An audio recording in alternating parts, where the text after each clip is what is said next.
Rivalry games, we got them. State title contenders, oh, we've got them. Interviews, we got those too, with appearances from the Trappers of Fort Vancouver and Coach Paige Lufkin, coaches Mike Peck of Prairie and Adam Mathieson of Mountain View, plus Micah Rice from the Columbian. I hope you like your high school sports. It's time for Clark County Scoreboard. Let's go!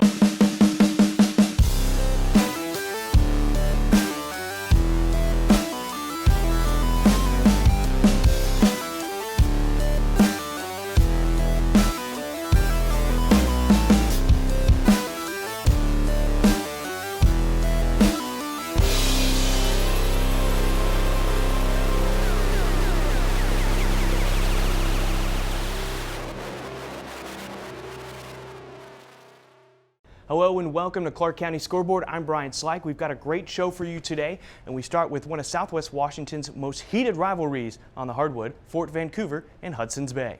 The team squared off in girls volleyball at Hudsons Bay. Spirits were high and the Eagle mascot made an appearance to rally the rowdy student sections. The match did not disappoint. The first set was back and forth. Fort serving with the set knotted up at 22. Hudsons Bay's Elizabeth McKayle gets a little help from the tape, rolling that spike over the net. One more view from the net cam, and that swung the momentum Bay's way. Next serve, Claire Garrow, who was great all night long, puts it over the net, and after Fort misplayed the ball, the Eagles start to celebrate, but that ball's still alive. Fort nearly recovers, but the scrappy play for the Trappers doesn't make it over the net. Bay wins set one, 25-23. Second set, Fort up 24-21. The teams rally back and forth until a miscommunication in the back line puts the ball into the crowd, and Fort ties the match at one set each. Fast forward to set number 3, Trappers at game point 24-19 when Claire Garrow for Bay takes advantage of a hole in the Fort defense, and then another. And Bay was not ready to concede, pulling it all the way to 24-23 before a rally ends the ball in the net and a Fort set win. In the fourth set, though, things were all tied up at 12 before the Trappers start to pour it on. After a spirited rally, Fort drops it in over the top to take a 24-13 lead, and then they win it on the next serve as the Eagles are in the net. The Trappers win their second match of the year and against their biggest rival. We've never beat them. Since my freshman year, our freshman year, we've never beat them. And that was our first league win since my freshman year. So it was really cool to have a big game. Be our first and it be against them too, so everyone can see it. I mean, it was broadcasted everywhere, so it was really people everywhere to see it. It was really wow. We were proud of ourselves for sure. There was a huge Bay crowd, but Fort students also turned out in full force. It was so fun. It was so nice. It was awesome being able to look over at them and just know that we're winning and we're here to play and just play it out to the end to see. They're so supportive too. Yeah. And they always have our backs no matter what. Even if we're losing, they're still showing up. Yeah. They're still cheering for us every point we get. They're still shouting from the crowds. The win represents a major step forward for the program. Last year we got a little taste of the league with COVID and having that short 5-week season. But this year we're on a whole new level and our momentum is great. And the girls' attitudes towards volleyball has just been out of this world. It's nothing like I've ever seen with any team that I've ever coached. Reagan and Beckley had a special message to the Fort community they wanted to share, and we'll have that for you at the end of the show. That wasn't the only good 2A Greater St. Helens League matchup this week. Columbia River and Richfield squared off in a battle of undefeated league favorites. Let's go to the gym at Columbia River, where the home crowd was ready to cheer on the Rapids. Richfield was ready to go and up for the challenge too, though, and the first set was back and forth. The Rapids went up 16-15, but the Spudders ended up winning 25-19. Paige Stepaniak had a great night for Richfield, totaling 14 kills. Riley Reeves led River with 14 kills and 12 digs. This one was competitive all night long, but Richfield was simply too much for the Rapids. They swept the match, winning the second and third sets 25-19 and 25-21. Let's switch to the soccer pitch, and I hope you like goals because Battleground takes on the Evergreen Plainsmen, and they wasted no time getting on the board. In the first minute, Emily Robinette pushes the ball ahead, spots a little daylight, and goes top shelf for the goal. Here's another look in slow-mo. Just beyond the reach of the keeper, 1-0 Battleground, and they'll keep going. Later in the first, Adley Smithline takes the cross and somehow manages to squeeze that between the goalkeeper's mitts. You can see in the replay she has just enough spin to put it behind the goalie, who just can't quite squeeze it. 2-0 Tigers. Let's go to the second half, and Haley Kalunga wants in on the scoring party. She squirts the ball along the turf, finding just enough of an opening, and yet another Tiger gets in on the board later in the second half. Isabella Brennan has enough mustard on this one to deflect off the goalie's gloves, and that's the final score. 4-0 Battleground over Evergreen on a beautiful autumn night. Now out to Skyview for a battle of weather. The Storm hosted the Mountain View Thunder in a girls' soccer matchup. Skyview scored early after a throw-in. The Storm packed the box and the Thunder weren't able to clear the ball. Eventually, Avery Curbs boots this one home, and it's 1-0 Skyview. Later, it's Dea Covarrubias' turn.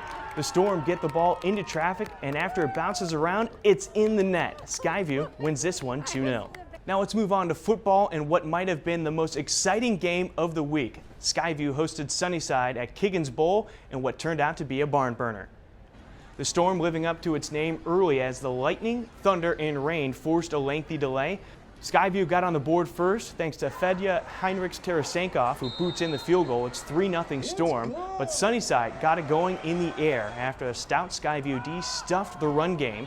QB Logan Rodriguez completed 22 of 32 passes on the night, and this drive ended in a short touchdown pass through the driving rain. Don't sleep on Skyview's passing game, though. This one from Nico Areola to Teddy Beaver to put the Storm back on top.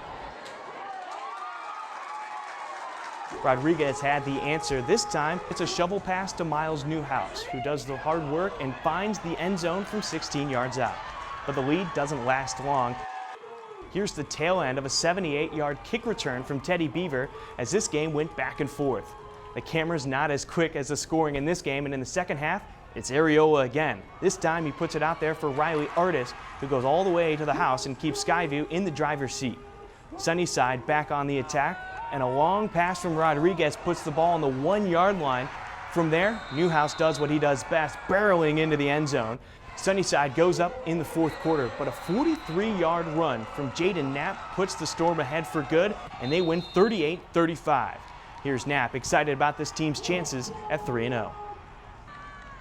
I know we got a team. These guys, they got an amazing heart. I love all of them, every single one of them. We've been fighting throughout spring, working in the gym. It's just grinding. I know we can make it far this year. Stay down. The Storm haven't won an outright league title in 10 years. They travel to face Coeur d'Alene, Idaho next week. Next, probably the most anticipated matchup of the week, Richfield versus Hawkinson. Hawkinson is the 7-time reigning 2A league champ with a couple of recent state titles under its belt. Richfield, just a few miles away, has something to say about it though. The Spudders start the night with defense. Ryan Hukirk picking off this pass on the first possession and returns it to the 6-yard line. Braden Malella chucks it into the back of the end zone for Ty Snyder, and just like that, it's 7-0 Richfield, and the Spuds keep coming back for more. After a Carson Knight interception, the Spudders' Davis Pankow runs it in from 10 yards to put Richfield up 2 touchdowns. Later in the second quarter, it's Malella again, this time throwing behind his body with accuracy to senior Jacob Brownstein, and it's 21-0. Another Malella pass on the money, and the route is on. Coach Scott Rice couldn't be happier as the Spudders win 35-0. After the game, Scorebook Live's Andy Bueller caught up with Ty Snyder. Hawkinson has won this league 7 years in a row and beat you guys in a close one to win it for the 7th time last spring. To win this one here and position yourself at the top of this league in the 2A Greater St. Helens League, what does that say about this program, where it's come, and what you've seen here in your couple years at Richfield? Yeah, I just think it shows the growth that Richfield football's had. I mean, Hawkinson obviously is like kind of the powerhouse, and we're not scared of them anymore. You know, last year, I'm not gonna lie, like there were some guys that kind of going into the game, like we weren't sure how we were gonna do, but this year we're just confident in our abilities, and it showed on the field tonight. Richfield takes on Hudsons Bay at home this week, where they look to move to 4-0. Let's head out to Doc Harris Stadium, where Camas is looking to avoid an 0-3 start against Jesuit of Portland. On its opening drive facing 4th down, Camas' Zach Blair takes the pass and scurries past the marker for the first down. That leads to this field goal, and the Papermakers go up 3-0. At the end of the first quarter, after a Jesuit fourth down conversion, Peyton Roth runs 22 yards for the Crusaders. The PAT is no good, though, making it 6-3 Jesuit. After a Camas fumble, Jacob Hutchinson finds Tyree Blake for a 55-yard touchdown. Nearly halftime now, and Camas attempts another field goal, but it hits the upright. You hate to see it. And later in the third, Jarius Phillips punches it home for the Papermakers, and they're within 3, trailing 13-10. Jesuits' Tyree Blake does it on offense and defense this time, taking this tipped pass all the way to the end zone to put the Crusaders up 20-10 in front of a stunned crowd at Doc Harris. Mackenzie Stadium was rocking on Friday with a football doubleheader, and here to give us all the highlights and reactions is Craig Burnback. Craig? Thanks, Brian. And week 3 action at Mackenzie Stadium saw a whole lot of points as the 2 winners on Friday night, Mountain View and Union, combined to outscore their opponents by a total of 119-21. Now for the Thunder, the win over Wenatchee was a good way to wash the bad taste out of their mouths that was left there after losing to Union the week before. Yeah, Adam Mathieson's squad came in the heavy favorites, and they would not disappoint the home crowd. They scored 16 points in the first 5 minutes. The first touchdown of the game, courtesy of a Mitch Johnson laser to Kyle Chen, and it was 9-0 Mountain View. Johnson not done. This one going to be a bit longer as Johnson's looking for Thompson. That's J.J. Thompson. He finds the football, then he finds the end zone. The sophomore sensation, Achille Kamau, well, he had a huge game. He's going to get gone. That's 50 yards to the house. And if you wait just a blip, you're going to see more of Achille again. But first, we're going back to the Johnson-Thompson partnership. Johnson's going deep to the wide open Thompson. Johnson, by the way, had 4 touchdown throws on the day. I promised you more Kamau, and here I deliver. He's going to break some hearts, break some tackles, break off a little something. Kamau had 129 yards on the ground, and the Thunder rolled to a 51-14 victory. The coach was pleased with the effort. You know, the effort was high.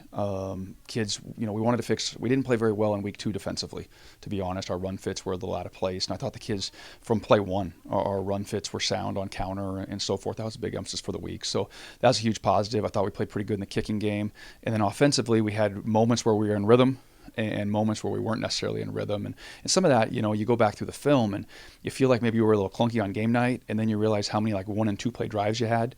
And it's hard to get in a rhythm when you're scoring quickly from that standpoint. So overall, proud of the performance. You know, we were better in week 3 than we were in week 2 and better than we were in week 1. So progress is being made. First 100-yard rushing for Achille. You know, sophomore, we're playing lots of young kids. And so Achille and the offensive line, over 100 yards rushing there.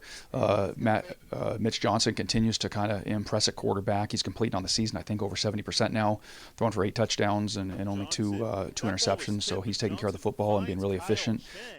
Now, as for the Union Titans, they rolled out of their big rivalry win over Mountain View right back into another district clash as they went head-to-head with a struggling Heritage team that's still trying to find their footing and their first victory of the season.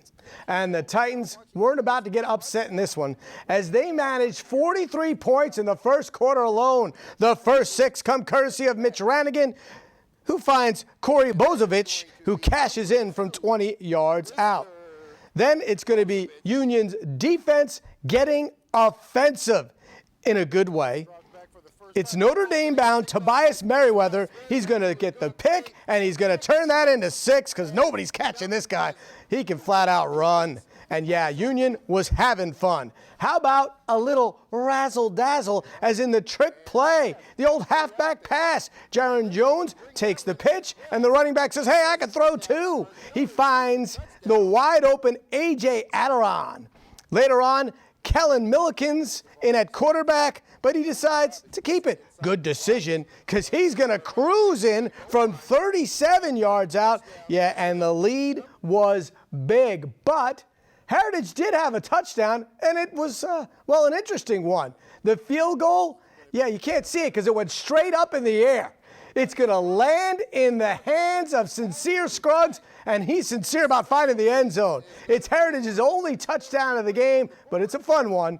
But it's Union who cruises to the 68-7 victory.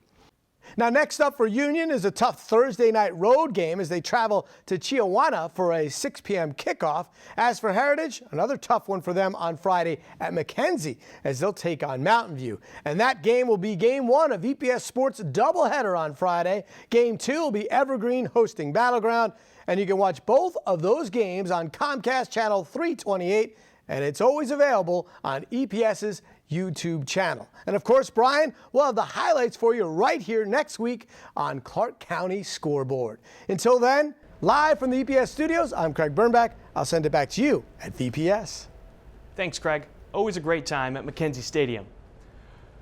COVID has changed a lot of things in our lives, and of course, sports is not immune. We've already seen schedule changes due to quarantines and the team scrambling to find replacement games. For Prairie, that meant a trip to Eugene for a neutral site matchup against Marshfield of Coos Bay. And the Pirates strike first. Facing serious heat, Don Montiel rolls to his right and throws a strike for a touchdown, 6-0 Marshfield. Later, it's Montiel again, this time on a quick out to Pierce Davidson, making it 12-0 Pirates. Still in the first half, Montiel goes over the top of the defense for another Marshfield touchdown. They miss their third PAT of the night, and it's 18-0 at the half. Prairie would get a touchdown in the second half, but that's it, and Marshfield holds on to win 18-8. Thanks to Mid-Major Media for the video. The close loss to Marshfield, a perennial Oregon power, is an encouraging sign for the Falcons, who are off to a good start this year. Joining me now to talk Falcon football is head coach Mike Peck. Coach, how are you doing this week?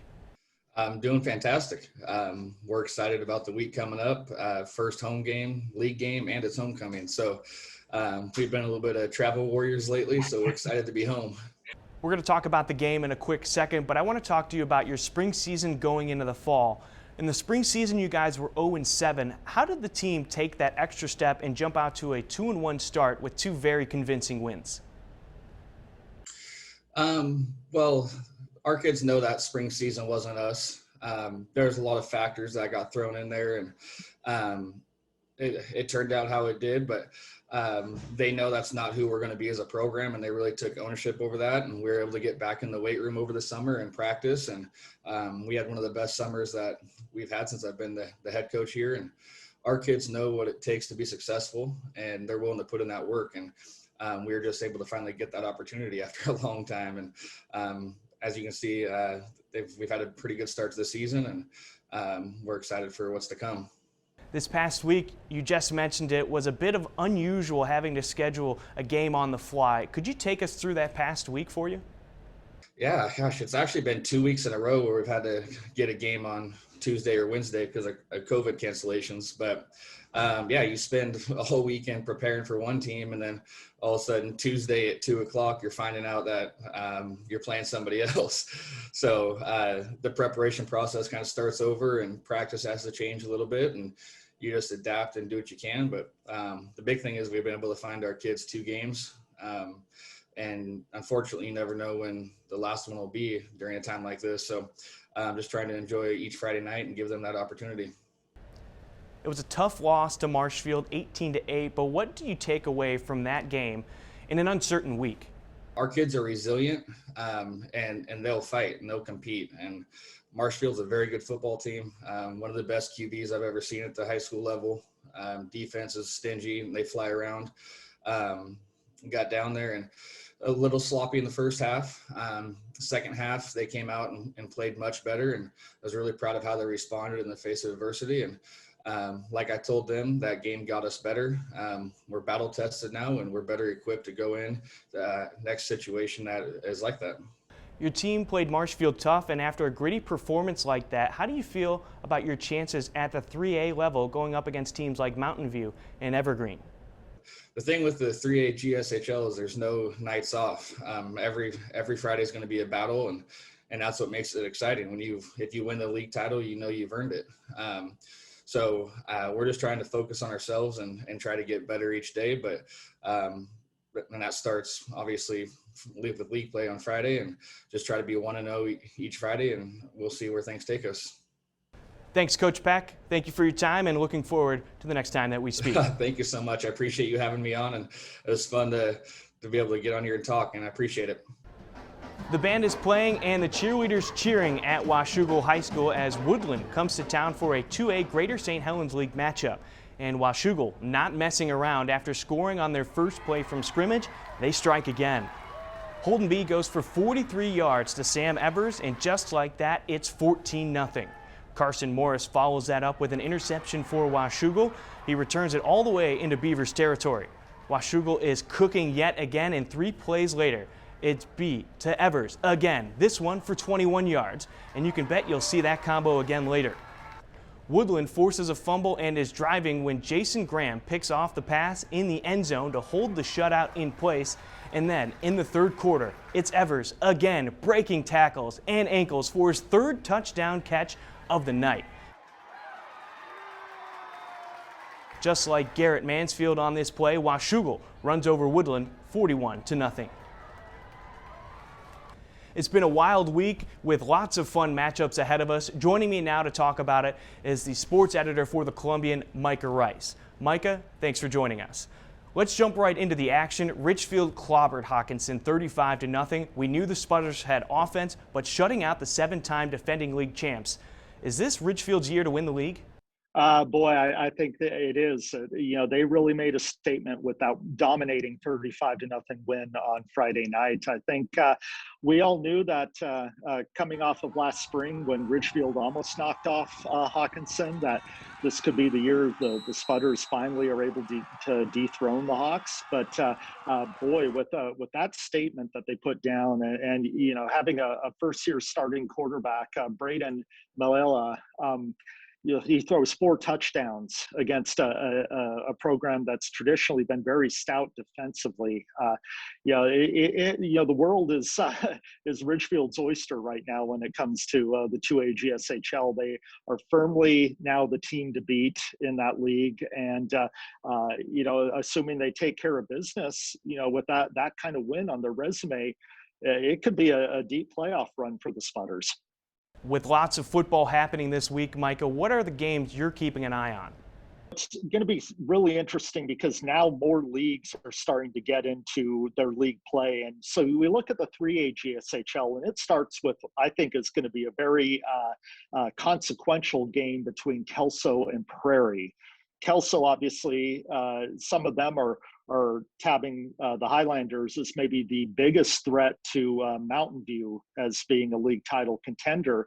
But Prairie has already had a couple of good wins to start out the year. This last Friday, they took a late opponent after COVID got in the way of their original game against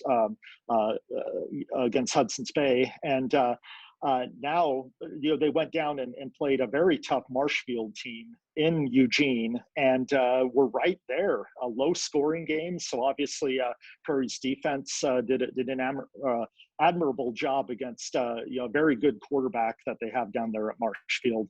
And so I think you're going to be really able to tell from this Kelso versus Prairie game at District Stadium and Battleground who the number 1 threat to Mountain View is in the 3A Greater St. Helens League.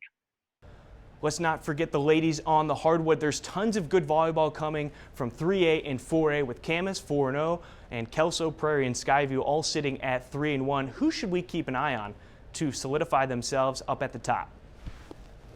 Well, I think you're going to get a good idea of that on Thursday when Union and Camas face off in volleyball. I think everyone in the 4A is kind of looking at Camas as the team that is been the most impressive here in the early part of the season. Obviously, Skyview has had a couple of good showings, and Union, I think, is a team that can be solid. Union went up and won an incredibly dramatic 5-set match against Kelso last week, and I think that Kelso, with them being the favorites in the 3A GSHL, that's the kind of win that really, one of those games went, or one of the sets went 30-28. And so for Union to go on the road and knock off a very good 3A team in Kelso, I think has the Titans riding high. And so we'll see if they can continue that momentum into Thursday's match against Camas, where that'll be a really good barometer of who at least the early season favorite in the 4A GSHL volleyball will be. And before we let you go, the Columbian is always putting out great stories, and this week is no exception. They're talking about the scheduling conflicts with referees in high school athletics, Micah. Anyone who pays attention to high school football in the area has noticed a couple of schedule changes precipitated by the shortage of game officials, not only around Southwest Washington, but statewide. Week 1, you had Skyview and Columbia River moving their game to Saturday so as to not overstress the availability of officials on Friday night.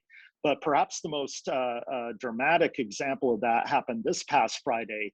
Washougal moved their 7 o'clock kickoff against Woodland up to 4 p.m. so that they could use one crew to work that game at 4, and then that same referee crew traveled to Camas for the 7:30 p.m. Game against Jesuit. And so you're already having such issues as using one crew for 2 games in a night. And so we're going to take a look at what is causing this situation. Basically, it's the numbers of officials that have retired has not been met with or matched with new younger officials getting involved. And so we'll take a look at why that is and some of the hurdles that are stopping potentially future officials from getting involved. Thank you for your time as always, Micah. We look forward to next week. Anytime. Good to see you. Of course, you can find Micah and his team of reporters covering local high school sports at Columbian.com. They're also fantastic to follow on Twitter when it comes to game days. There are a bunch of sports broadcasts coming up on Comcast channels 27, 28, 29, and 328 for HD. On Friday, September 24th, Evergreen Sports brings you a football doubleheader live from Mackenzie Stadium. Mountain View takes on Heritage at 4:30, followed by Battleground in Evergreen at 7. Then on Tuesday the 28th, it's a smorgasbord of girls sports. At 7, VPS Game Time has Columbia River versus Hudsons Bay in volleyball live on Channel 29. On Channel 27 at the same time, BGTV has Battleground versus Kelso in volleyball. And at 8 p.m. on Channel 328, you can catch Evergreen Sports, who has Prairie versus Evergreen in girls soccer. All of these games are also available on the individual district school media feeds, so check YouTube, Facebook, and Twitter for their links. Hey, let's get social with our top posts of the week. Let's head back to Prairie High School where they celebrated Homecoming Spirit Week. Day 1, Hat Day. And homecoming, such a fun time of year at high school, bringing out the joy and fun of the student body in Prairie. Looks like they're off to a good start. Our next post comes from Hudsons Bay's cross-country team. Coach Eric Saueracker's squad volunteered this Sunday at 6:30 in the morning to assist the Peace Health Apple Tree Marathon. It's great to see high schools incorporating service as a big component of their programs. Finally, a great action shot from Brian Levesque from the Kalama Center game. That's Chinooks quarterback Jackson Aseri stretching across the goal line in midair. Aseri had 368 yards from scrimmage and accounted for 4 touchdowns in the Kalama win. What a fantastic shot, and that one is going up in the home office for sure. To end the show, here's our play of the week, and it was certainly the highlight of the week for Heritage. Union up big going for a field goal, and something happens on the kick. We don't know what because the camera operator got faked out, but what we do know is the ball ended up in Sincere Scruggs' hands, and that's a fast man as he scoots all the way to the end zone for Heritage's only touchdown of the night. A bright spot on a tough night for Heritage, and it's our play of the week.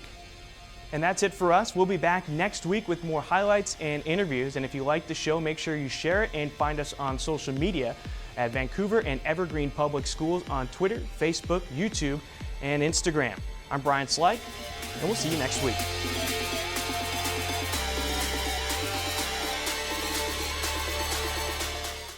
We want to thank our support staff and everybody else who always comes to our games and always supports us, and especially our AD, Ensley, always supports us. He's the biggest teddy bear out there. Oh, we love him. He's the greatest. Yeah. He always shows us support too. Always puts everybody in his place. He's always there for us. Yeah. That Bay game, I feel like wouldn't have gone as smoothly at the end if it wasn't for him. So he really, he puts his heart and soul into everything, and we really appreciate everything he does for everybody, and especially our program. So lots of love to him. Go Ensley.